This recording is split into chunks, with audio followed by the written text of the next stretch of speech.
प्यारे बच्चों और साथियों, आज है 13 सितंबर और 13 सितंबर को जो भी राष्ट्रीय अंतर्राष्ट्रीय घटनाएं जिनका संबंध हमें परीक्षाओं से हो सकता है उन्हें एक एक करके हम अध्ययन करने वाले हैं। सेशन आज बहुत बड़ा नहीं है। सैटरडे की घटनाओं का प्रक्रम काफ़ी लंबा हो जाता है, इसलिए इनको हम वीकली वाले में ऐड कर लेंगे। ठीक है, आज की घटनाओं को ज़रा से देखते हैं। निम्न में से किरण का संबंध किससे है? ध्यान रखिए कि किरण कोई पिक्चर नहीं है, बल्कि किरण मानसिक स्वास्थ्य पुनर्वास हेल्पलाइन नंबर है, जिसे भारत सरकार द्वारा शुरू किया गया है। किसके लिए? जो लोग मेंटली रिटार्ड या परेशान या यूँ कहें कि पागल की अवस्था में है, तो इसका जवाब होगा मानसिक स्वास्थ्य पुनर्वास हेल्पलाइन। ठीक, अगला यस, मेघालय सरकार द्वारा 209 करोड़ रुपए के कुल परिव्यय वाला भारत का सबसे बड़ा पिगरी मिशन लॉन्च किया गया। नोट करेंगे, पिगरी मिशन लॉन्च किया गया है। इसे मेघालय पशुधन उद्यम उन्नति सोसाइटी के तत्वाधान में और राष्ट्रीय सहकारी विकास निगम द्वारा वित्त पोषित किया जा रहा है।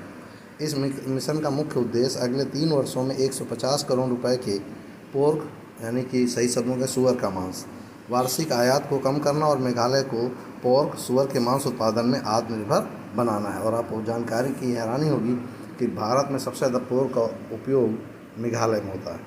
यस, मेघालय के मुख्यमंत्री हैं कॉनराड संगमा। मेघालय के राज्यपाल हैं सत्यपाल मलिक, जो कि पहले जम्मू कश्मीर के थे, और मेघालय की राजधानी है शिलोंग।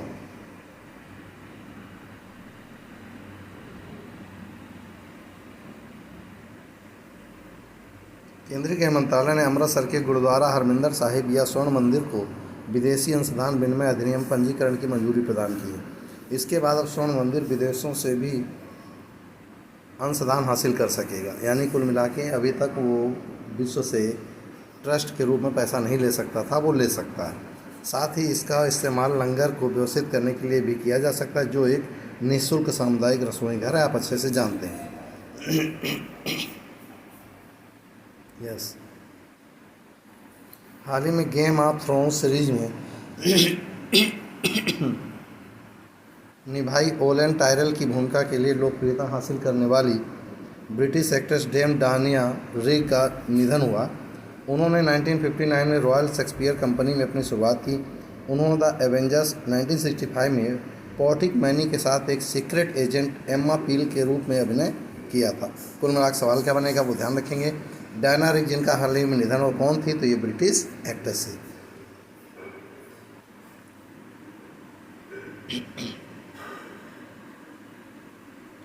मूडीज, कुछ लोग कहा करते हैं मोदी इसको जान के ऐसा करवाता है। देखिए, मूडी एक स्वतंत्र संस्था है, उसे किसी से डर नहीं पड़ा। रेटिंग एजेंसी मूडीज ने वित्त वर्ष 2020-21 में कोरोना वायरस महामारी के कारण भारत की जीडीपी विकास दर 11.5% निगेटिव यानी माइनस में रहने का अनुमान जताया है। हालांकि मूडी ने वित्त वर्ष 2021-22 फाइनेंशियल ईयर 22 के लिए भारतीय अर्थव्यवस्था के 10.6% की दर से बढ़ने का अनुमान भी जताया है।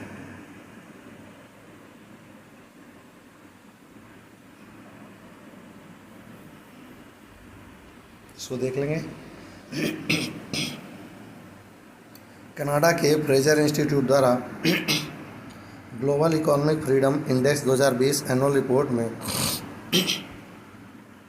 भारत को 105वें स्थान पर रखा गया है। इसे भारत में नई दिल्ली स्थित think tank centre for civil society के संयोजन में जारी किया गया है। यह विश्व आर्थिक स्वतंत्रता का 24वां संस्करण है। समझ लीजिए क्या है कि भारत की जो वैश्विक स्थिति है इकोनॉमी में, उसके लिए ये जारी करता है। तो किन बिंदुओं पर जारी करता है rank? Number 1, size of government, भाई आपकी इकोनॉमी कितनी बड़ी है। Legal system and property rights, आपके जो तंत्र है, आपका जो यूँ कहें विधिक तंत्र है, वो कैसा है। साउंड मनी, आपके यहाँ पैसे का वैल्यू क्या है। फ्रीडम टू ट्रेड इंटरनेशनली, आपका विश्व से व्यापार कैसा है। और रेगुलेशन माने आपका नियंत्रण कैसा है। फ्रेजर इंस्टीट्यूट के अध्यक्ष हैं पीटर ब्राउन। फ्रेजर इंस्टीट्यूट का मुख्यालय Vancouver Canada.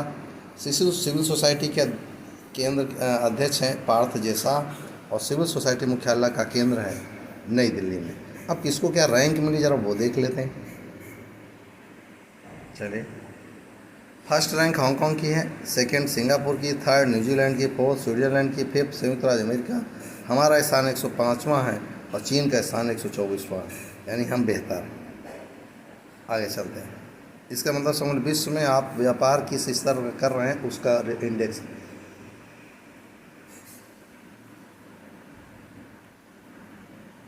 Arrow India the runway to a billion opportunity 3 to 7 फरवरी 2021।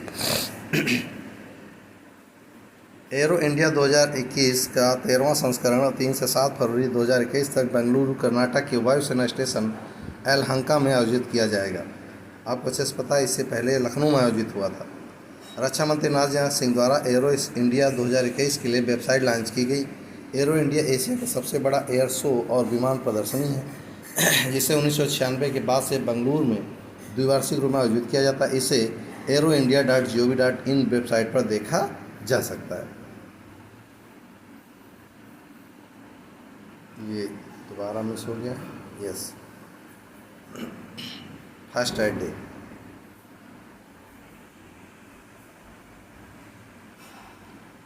वर्ल्ड फर्स्ट एड डे 2020 हर साल सितंबर के दूसरे शनिवार को दुनिया भर में चोटों को रोकने और जीवन को बचाने में प्राथमिक चिकित्सा के महत्व के बारे में जागरूकता फैलाने के लिए वर्ल्ड फर्स्ट एड डे।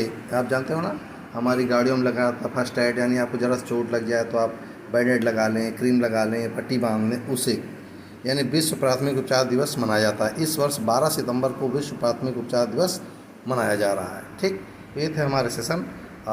कुछ महत्वपूर्ण बिंदु आपको लेकर आए जो दैनिक जीवन में आपके बहुत महत्वपूर्ण होते हैं और आपको उनको ध्यान देना होगा। जज और मजिस्ट्रेट में क्या अंतर समझ लीजिए। जज कौन होता है? जब हम न्यायाधीश को कहते हैं, जज हम न्यायाधीश को कहते हैं जो न्याय करते हैं। ये उन मामलों को देखते हैं जो सिविल हैं, जिन्हें उर्दू में दीवानी मामले के नाम से जाना जाता है। ये दंड नहीं देते हैं, केवल न्याय करते हैं। उनके अंतर्गत व्यवहार और ज़मीन गोदाम के मामले आते हैं।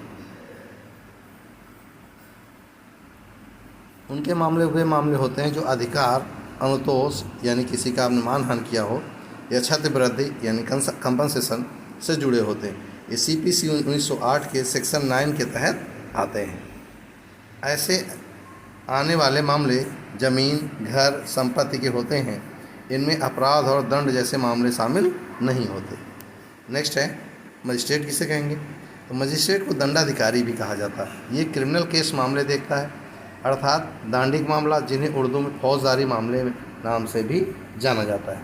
उनके तहत वे मामले पेश किए जाते हैं जिनमें अपराध के लिए प्रावधान है, जिसमें दंड की मांग की जाती है। इसमें चोरी, डकैती, कत्ल, बलात्कार, दहेज प्रथा, धूम यानी किडनैपिंग जैसे मामले शामिल हैं। ये मामला क्रिमिनल कोर्ट में ले जाए जाते हैं और धार्मिकता भी वहीं अपना फैसला सुनाती है। ठीक, अब न्यायाधीश और मजिस्ट्रेट में क्या अंतर है? अभी तो हमने जज और न्यायाधीश में देखा। अब देखिए, जज को हम न्यायाधीश के नाम से और मजिस्ट्रेट को दंडाधिकारी के नाम से भी जानते हैं। जज लोअर कोर्ट यानी निचली अदालत में बैठते हैं, जबकि धर्मवादी फर्स्ट क्लास या सेकंड क्लास का कोर्ट में बैठते हैं। जज व्यवहारिक और ज़मीनी मामला संभालता है और मजिस्ट्रेट आपराधिक मामला। जज केवल न्याय करता है और निष्पक्षता से व्यक्ति को बचाता है, जबकि धार्मिक न्याय यानी दंडाधिकारी न्याय के साथ दंड भी देते हैं, यानी कि 5 साल का कारावास, 10 साल का कारावास या जेल। जज के पास आने वाले मामलों के लिए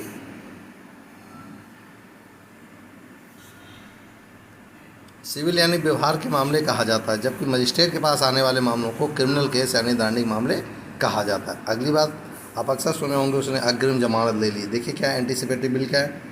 जब कोई व्यक्ति गिरफ्तार होने वाला हो या ऐसी शंका हो कि उसे किसी झूठे केस में फंसाकर गिरफ्तार करवाया जा सकता है, तो ऐसे में जेल जाने से बचने के लिए कोर्ट से पहले ही जमानत लेता है।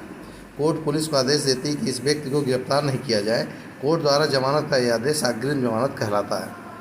ये कब होता है? FIR होने से पहले। अगर किसी व्यक्ति को लगे कि उस पर कोई झूठा केस बनवा सकता है, या फिर कोई ऐसा केस करने वाला प्लान बना रहा है, या फिर ऐसे हालात हो गए हैं कि उसके खिलाफ कभी भी FIR हो सकती है, तो वो व्यक्ति कोर्ट में अपनी अग्रिम जमानत के लिए आवेदन कर सकता है। इसमें कोर्ट पुलिस को आदेश देती है कि अगर कोई FIR उस व्यक्ति के आवेदनकर्ता के खिलाफ करती है, तो FIR करने के बाद पुलिस उसको 7 दिन या जितने दिन कोर्ट चाहे पहले सूचित करेगी और FIR की कॉपी देखी, ताकि वह व्यक्ति अपनी जमानत का इंतज़ाम कर ले। एफआईआर के बाद अगर किसी व्यक्ति के खिलाफ एफआईआर हो ही गई है या फिर पुलिस की जांच में उसका नाम भी आरोपित लिस्ट में आ रहा है तो वो व्यक्ति भी अग्रिम जमानत के बिल का आवेदन कर सकता है। ठीक।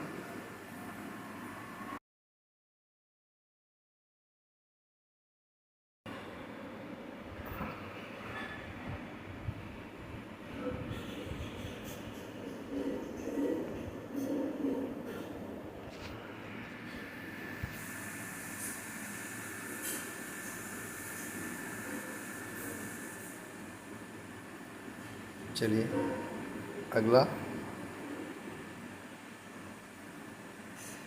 एफआईआर होने के बाद अब अग्रिम जमानत का उद्देश्य क्या है। अग्रिम जमानत का उद्देश्य सिर्फ किसी निर्दोष व्यक्ति को किसी झूठे केस, आर्थिक हानि और बदनामी से बचाने के लिए है, लेकिन ये भी सिर्फ इस शर्त पर कि अगर कोर्ट को लगे कि वो व्यक्ति निर्दोष है या फिर पुलिस जांच सही तरीके से नहीं हो रही है तो कोर्ट उसको अग्रिम जमानत दे सकता है। तो आपको बात पूरी तरह समझ में आ गई होगी कि जज और मजिस्ट्रेट और जज और न्यायाधीश में मुख्य अंतर क्या है और क्या है अग्रिम जमानत। आज के लिए अभ्यास का प्रश्न, सेशन बहुत बड़ा नहीं था। हाल ही में नेशनल स्कूल ऑफ ड्रामा के चेयरमैन किससे बनाया गया है। हाल ही में नेशनल स्कूल ऑफ ड्रामा का चेयरमैन किसे बनाया गया। अजय कपूर, परेश रावल, आमिर खान, अमिताभ बच्चन। आपको जवाब देना है कमेंट्स बॉक्स में किसको बनाया गया है। ठीक है, तो ये था आज का हमारा सेशन। उम्मीद है आप इसे नोट कर लेंगे, तैयार कर लेंगे, आने वाली परीक्षाओं में इसका उपयोग करेंगे जो हमारा मुख्य उद्देश्य है। ठीक है, आज फिलहाल इतना ही। मिलते हैं नेक्स्ट वीडियो में नई उम्मीद के साथ, नए जोश के साथ। फिलहाल जय हिंद।